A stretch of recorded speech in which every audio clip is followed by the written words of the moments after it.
Hello Virgo, Sun, Moon, Rising, and Venus signs. Kamusta kayo? Sana po ay nasa mabuti kayong kalagayan. Welcome back po sa Star Tarot. Kung bago kayo rito, welcome din kayo. Thank you for your support. I truly appreciate it. God bless you all. Virgo, pauna mensahe ninyo, dive. You don't find pearls on the seashore. 'Di ba? Kaya kailangan talaga na mag-dive. Parang ano lang yan, walang success tayong makakamit if we're not going to take action. 'Di ba? Kaya kailangan nating gumawa ng paraan. Kailangan nating magtrabaho, kailangan nating pagsikapan ang tagumpay, no? Or para makamit natin ang tagumpay.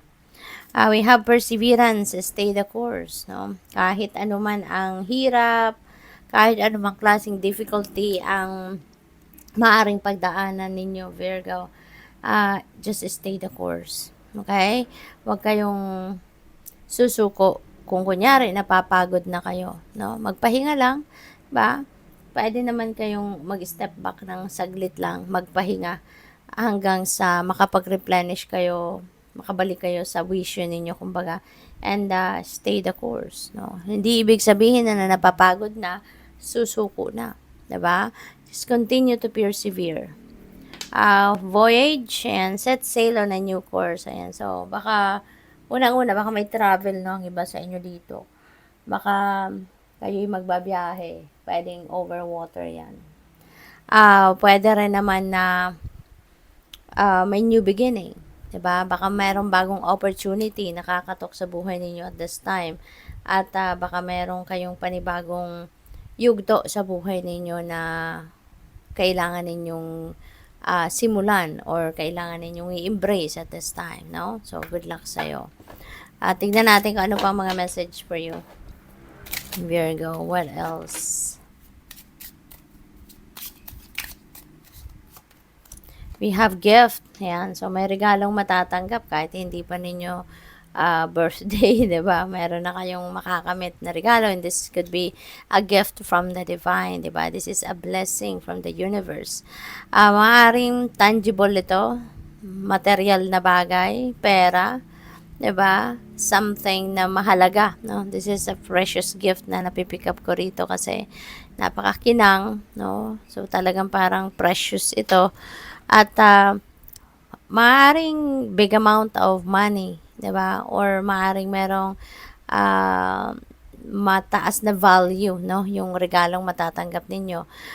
Kung hindi man ito tangible gift, pwede rin naman ito na opportunities, baka golden opportunity ang pwedeng dumating sa buhay ninyo sa ngayon, no? Offer ng pagkakakitaan, 'di ba? Investment, kung ano-ano pa na mahalaga or maghahatid sa inyo ng abundance and prosperity. You're very lucky, no? You have a community of people around you that is very supportive of you. Maaring mga kapamilya mo to, community of friends, community of sa trabaho, no? Maybe they are very supportive of you. Kung kailan kailangan ninyo ng tulong na nandiyan sila, kailangan mo ng support, nandiyan sila, yung ganun ba? What else? We have toil and labor. Ayan. So, possible na ang iba sa inyo rito, baka manual or tawag dito, skilled, no? Yung trabaho ninyo or baka, physically demanding siguro, no? Yung trabaho na ginagawa ng iba sa inyo dito, Virgo. Baka nasa mechanical din, no? Na mga areas, no? Mechanical, industrial, yung mga ganon siguro ang ano ninyo, ang klase ng trabaho ninyo. And maybe that is what your interest is, 'di ba? Kaya nandiyan kayo sa trabaho 'yan. Even it's physically demanding, no? But gusto ninyo magkukut-kut. 'Di ba? May mga taong ganoon eh. Yung mahilig sa mga tawag dito, sa mga pagkukut-kut, mahilig sa mga intricate na trabaho, no? May mga ganon talaga. So, maaaring you're enjoying that. And, baka din, ang iba sa inyo rito is since this is physically demanding na trabaho siguro ninyo, baka nakakalimutan nyo na mag-alaga ng inyong sarili, no?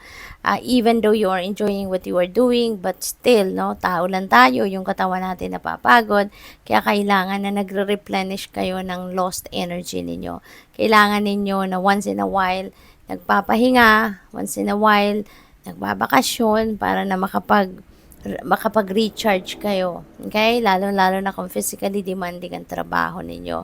Kailangan din ninyo na mag-self-care. Okay? So, dapat yun din ang number one priority ninyo, other than trabaho lang ng trabaho. Okay? So, dapat inaalagaan din ninyo ang inyong katawan, ang inyong sarili.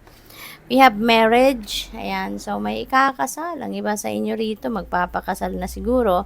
Maaari yung gift na to, no? Is yung matatanggap ninyo doon dahil sa ikakasal kayo. Possible din na kung hindi naman kayo ikakasal, baka may pupuntahan kayong kasalan. No? Baka meron kayong attendan kasalan. Merong invitation para sa inyo. Or, possible din na yung marriage na to could be in business. Baka merong business partnership kayo na papasukin sa ngayon. Maybe you are going to embark on a new business venture, no? So, good luck sa'yo. At meron kayong makakasosyo. Distant horizon, baka malayo, no? Malayo ang kasalan. This could be a destination wedding. Or baka, ikakasal kayo sa malayong lugar. No, pwedeng ikakasal kayo abroad or kung sa abroad kayo nagtatrabaho, baka dito kayo sa Pilipinas pa ikakasal, no? So, pwedeng ganun ang ganap.